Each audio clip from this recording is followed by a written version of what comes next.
بسم الله الرحمن الرحيم. الحمد لله وحده والصلاة والسلام على من لا نبي بعده وعلى آله وأصحابه الذين أوفوا عهده الذين هم مفاتيح الرحمة ومصابيح الغرر. أما بعد فأعوذ بالله من الشيطان الرجيم. بسم الله الرحمن الرحيم. إنما يوفى الصابرون أجرهم بغير حساب. وقال تعالى في مقام آخر: وبشر الصابرين الذين إذا أصابتهم مصيبة قالوا إنا لله وإنا إليه راجعون. وقال النبي صلى الله عليه وسلم: أشد الناس بلاء الأنبياء ثم الأمثل فالأمثل فمن كان دينه صلبا اشتد بلاؤه ومن كان في دينه رقة فبلاؤه على قدر دينه، أو كما قال عليه الصلاة والسلام. صدق الله مولانا العظيم وصدق رسوله النبي الكريم،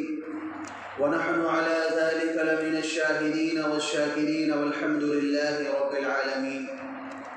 اللهم صل على سيدنا محمد وعلى آل سيدنا محمد وبارك وسلم. اللهم صل على سيدنا محمد وعلى آل سيدنا محمد وبارك وسلم. اللهم صل على سيدنا محمد وعلى آل سيدنا محمد وبارك وسلم. لائق صد احترام بزرگوں، عزیز ساتھیوں اور دوستوں،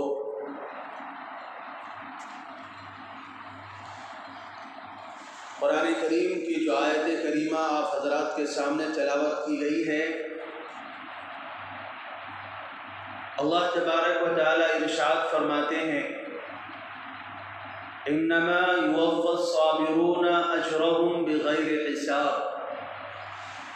کہ صبر کرنے والوں کو بے انتہا، بے حساب، بے حد اجر ملتا ہے۔ لہذا آج کا میرا عنوان بھی صبر کے عنوان صبر سے متعلق ہے۔ اللہ تبارک و تعالیٰ نے جو انسان کو پیدا فرمایا ہے تو انسان کی حالتیں مختلف ہوتی ہیں۔ حالات ہمیشہ ایک جیسے نہیں رہتے، کبھی خوشیاں ملتی ہیں، کبھی غم آتے ہیں، کبھی صحت ملتی ہے تو کبھی بیماری آتی ہے، کبھی گھر میں پیدائش ہوتی ہے تو کبھی گھر میں موت بھی ہوتی ہے۔ تو انسان کے جو حالات ہیں، انسان کی جو کیفیات ہیں، وہ ہمیشہ ایک جیسی نہیں رہتی۔ اور یہ بات اس لیے ہے کہ اللہ تعالیٰ نے قرآن کریم میں فرمایا ہے: وَلَنَبْلُوكُمْ بِالشَّرِّ وَالْخَيْرِ فِتْنَةً وَإِلَيْنَا تُرْجَعُونَ، کہ ہم تم کو خیر اور شر کے ساتھ آزمائیں گے۔ کبھی خیر دیں گے، خوشیاں دیں گے، راحت دیں گے، صحت دیں گے، مال دیں گے، اولاد دیں گے، ہر طرح کے آشائش دیں گے، دے کر کے آزمائیں گے۔ وَلَنَبْلُوكُمْ بِالْخَيْرِ وَالشَّرِّ فِتْنَةً، اور کبھی کی آزمائش جو ہوگی وہ تکلیف دے کر کے ہوگی، بیماری دے کر کے، حالات لا کر کے،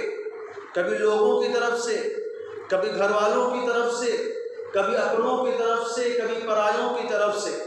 مختلف طرح کے حالات انسان کے اوپر اللہ تعالیٰ لا کر کے، اور مقصد کوئی اور نہیں ہوتا ہے۔ فرمایا: لَنَبْلُوكُمْ، ہم تمہیں آزمائیں گے، تمہارا امتحان لیں گے، تمہیں جانچیں گے، پرکھیں گے، تمہاری حالات کا، تمہارے ایمان کا ہم جائزہ لیں گے، اور دیکھیں گے کہ کون لوگ اپنے ایمان پر جمنے والے ہیں اور کون لوگ حالات سے مجبور ہو کر کے، حالات سے شکست کھا کر کے اللہ تبارک و تعالیٰ کے حکم کو بھول جانے والے ہیں۔ تو یہ حالات کا آنا، یہ مشکلات کا آنا، یہ کوئی نئی چیز نہیں ہے، نہ کوئی بری چیز ہے۔ اللہ تعالیٰ آزماتے ہیں، اللہ تعالیٰ اپنے ہی بندوں کو آزماتے ہیں۔ روایات میں آتا ہے کہ جب روزانہ صبح ہوتی ہے تو خوشیاں بھی اور غم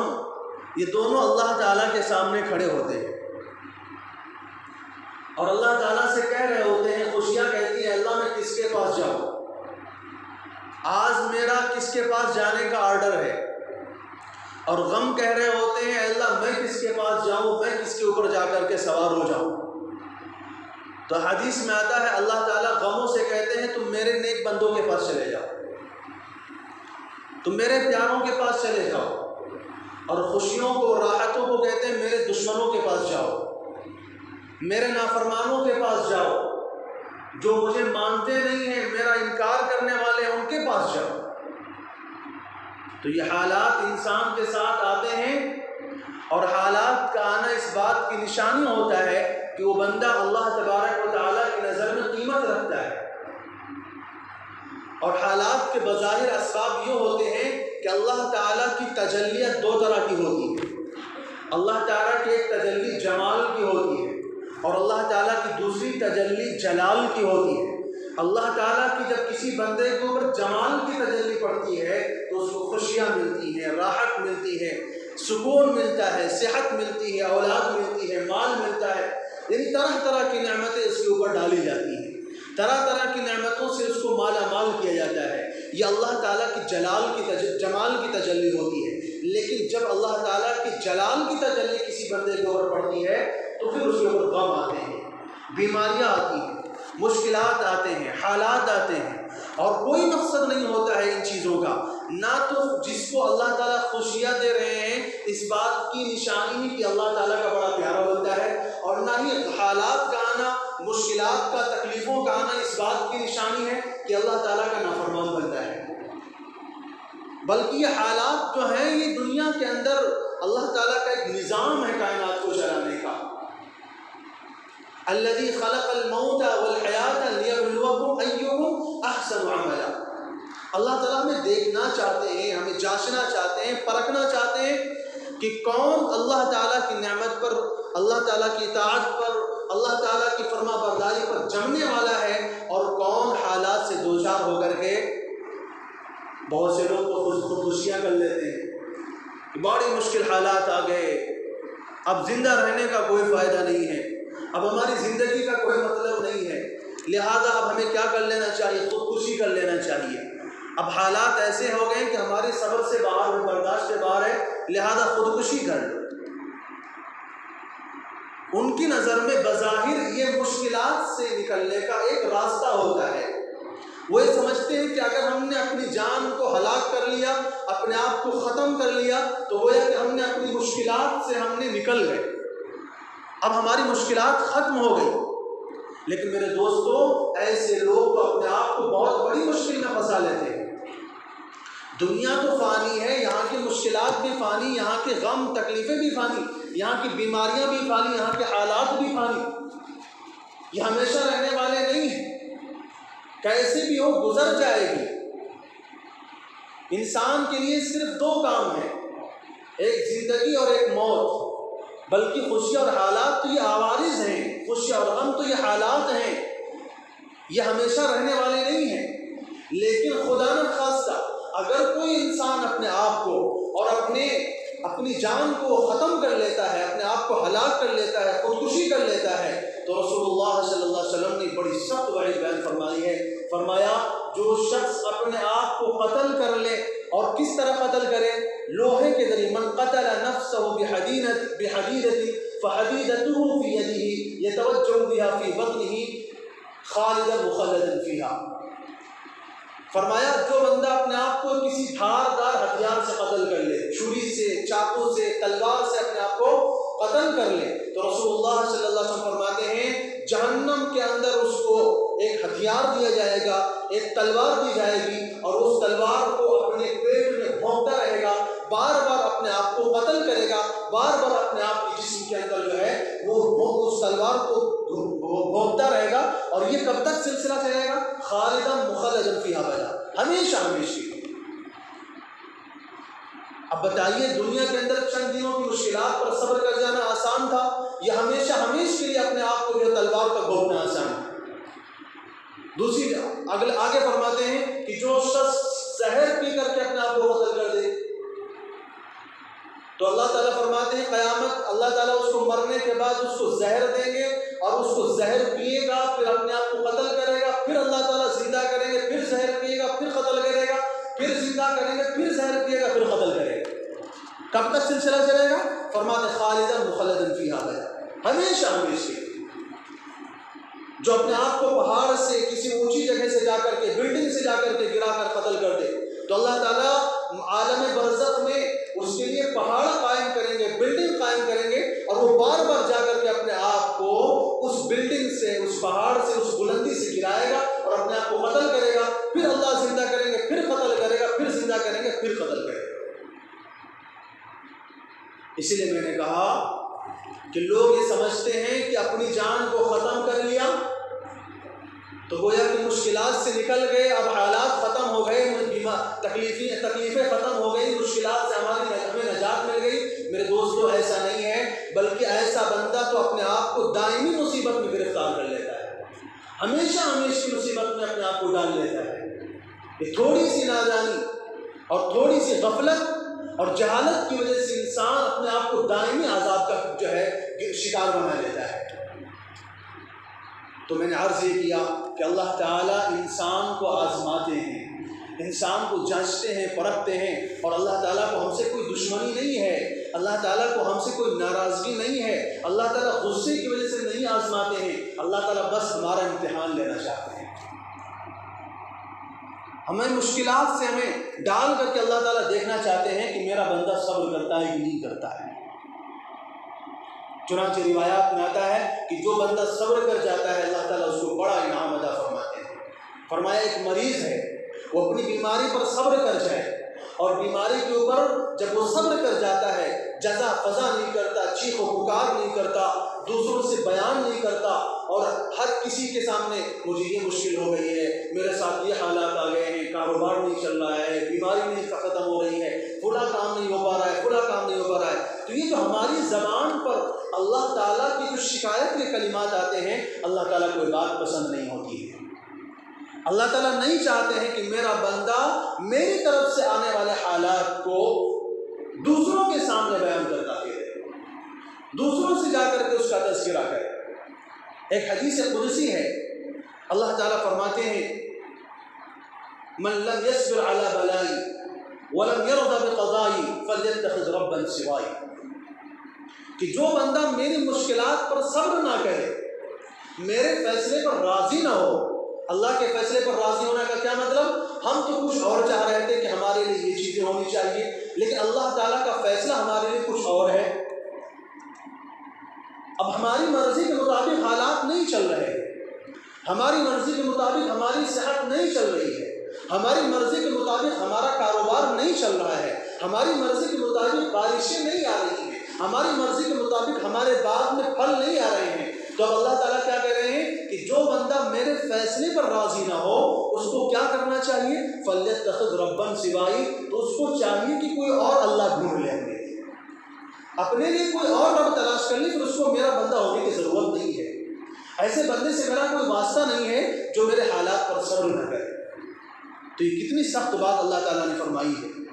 لیکن ہم میں سے بہت سارے لوگ ایسے ہیں جو نادانی میں، غفلت میں ایسی باتیں اپنی زبان سے نکال جاتے ہیں. اللہ تعالیٰ سے معافی مانگنا چاہیے، اللہ سے استغفار کرنا چاہیے. اللہ تعالیٰ اپنے بندوں کو آزماتے ہیں صرف اور صرف اپنے امتحان، ہمارے ایمان کا جائزہ لینے کے لیے. چنانچہ میں روایت بتانے لگا تھا کہ جب مریض بیمار ہوتا ہے اور بیماری کی حالت میں جب وہ صبر کر جاتا ہے تو رسول اللہ صلی اللہ علیہ وسلم فرماتے ہیں کہ جب وہ آہ کرتا ہے تو ہر آہ کے بدلے اس کو ایک مرتبہ سبحان اللہ کہنے کا ثواب ملتا ہے. جب وہ درد کی شدت سے چیخنے لگ جاتا ہے اور تکلیف کو برداشت نہیں کر کے اب اس کی زبان سے آواز نکل جاتی ہے، چیخ نکل جاتی ہے، رونا نکل جاتا ہے، تو اللہ تعالیٰ ہر چیخ کے بدلے اس کو لا الہ الا اللہ پڑھنے کا ثواب دیتے ہیں. جب تک بندہ بیمار ہوتا ہے نماز کے بدلے ایک صدقہ کرنے کا ثواب دیتے ہیں۔ اور رسول اللہ صلی اللہ علیہ وسلم فرماتے ہیں بندہ لگاتار مشکلات میں گرفتار رہتا ہے، پریشانیوں میں مبتلا رہتا ہے، یہاں تک کہ اس کی صورتحال یہ ہو جاتی ہے کہ جب وہ مر کر کے دنیا سے جاتا ہے اور اللہ تعالیٰ سے جب اس کی ملاقات ہوتی ہے تو فرماتے ہیں ما بہ من خطیئۃ، اس کے ذمے ایک بھی گناہ باقی نہیں رہتا ہے۔ پریشانیوں سے گناہ جھڑ جاتے ہیں۔ ہم جو دن بھر اللہ تعالیٰ کی نافرمانیاں کرتے ہیں، اللہ تعالیٰ انہیں نافرمانیوں کو مٹانے کے لیے ہمارے اوپر تکلیفیں ڈال دیتے ہیں، بیماریاں ڈال دیتے ہیں۔ فرماتے ہیں ما من مصیبت یصیب مسلما، جو بھی مصیبت کسی مسلمان کو پہنچتی ہے اور مسلمان اس پر اللہ کے لیے صبر کر جاتا ہے تو اللہ تعالیٰ اس کی وجہ سے اس کے گناہوں کو معاف فرماتے ہیں، اس کے لیے اس کے درجات کی بلندی فرماتے ہیں اور اس کے لیے نیکیاں لکھی جاتی ہیں۔ یہاں تک کہ فرماتے ہیں اگر ایک کانٹا بھی کسی مسلمان کے پیر میں چبھ جائے تو کانٹا چبھنے پر بھی ثواب ملتا ہے۔ ایک مرتبہ رسول اللہ صلی اللہ علیہ وسلم گھر میں آرام فرما رہے تھے، چراغ جل رہا تھا گھر کے اندر، اتفاق سے ہوا کا ایک جھونکا آتا ہے اور چراغ بجھ جاتا ہے۔ جب چراغ بجھ جاتا ہے تو رسول اللہ صلی اللہ علیہ وسلم انا للہ و انا الیہ راجعون پڑھتے ہیں۔ یہ بھی رسول اللہ صلی اللہ علیہ وسلم سنت ہے کہ چھوٹی سی چھوٹی مشکل ہے، لائٹ چلی گئی انا للہ و انا الیہ راجعون، کوئی بھی چھوٹا سا بھی نقصان ہو گیا انا للہ و انا الیہ راجعون۔ یہ رسول اللہ صلی اللہ علیہ وسلم نے ہمیں سکھایا ہے کہ کوئی بھی مصیبت نازل والذین اذا اصابتهم مصیبت، اللہ تعالیٰ نے یہ نہیں کہا ہے جب کوئی مر ہی جائے تبھی انا للہ پڑھنا ہے، نہیں، مصیبت میں تنوین لا کر کے اللہ تعالیٰ نے اشارہ دیا ہے کہ چھوٹی سی چھوٹی مصیبت پر جب وہ یہ کہتے ہیں کہ ہم اللہ ہی کے لیے ہیں اور اللہ ہی کی طرف لوٹنے والے ہیں تو اس پر اللہ تعالیٰ کی طرف سے ان کے لیے ثواب ملتا ہے۔ تو جب رسول اللہ صلی اللہ علیہ وسلم نے چراغ کے بجھنے پر انا للہ و انا الیہ راجعون پڑھا تو حضرت عائشہ رضی اللہ تعالیٰ عنہ بغل میں لیٹی ہوئی تھی، فرمانے لگی اللہ کے رسول آپ اتنی سی بات پر انا للہ و انا الیہ راجعون پڑھ رہے ہیں؟ تو رسول اللہ صلی اللہ علیہ وسلم نے فرمایا ہاں، مسلمان کو اگر کانٹا بھی چبھے تو اللہ تعالیٰ اس پر بھی جو ہے اس کے گناہوں کو معاف فرماتے ہیں، اس کے درجات کو بلند فرماتے ہیں اور اس کے لیے جو ہے اس کے نام اعمال میں نیکیاں لکھی جاتی ہیں۔ عجبا لامر المومن، رسول اللہ صلی اللہ علیہ وسلم فرماتے ہیں مومن کا معاملہ بڑا عجیب ہے، بڑا تعجب خیز معاملہ ہے مومن کا۔ فإن الأمر كله خیر، کیونکہ مومن کے ہر معاملے میں خیر ہے، بھلائی ہے۔ ان اصابته سراء فشکر فکان خیرا له وان اصابته ضراء فصبر فکان خیرا له، اگر مومن کو خوشی ملے اور خوشی پر اللہ تعالیٰ کے لیے جو ہے اللہ تعالیٰ کا شکر ادا کرے، اس کی نعمت کی قدردانی کرے اور اللہ تعالیٰ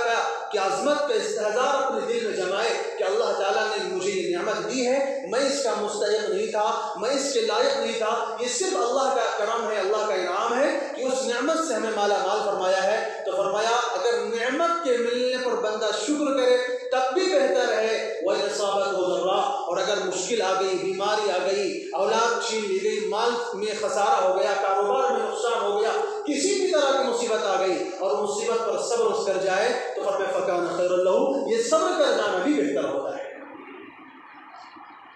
تو مومن کا ہر حال بہتر ہے، خوشی میں ہے تب بھی اچھا ہے، غم میں ہے جب بھی اچھا ہے، خوشی میں ہے تو شکر ادا کرے اور غم ہے تو صبر کرے، اللہ تعالیٰ کے لیے صبر کرے۔ چنانچہ روایات میں آتا ہے کہ قیامت کے دن فرشتہ اعلان کرے گا،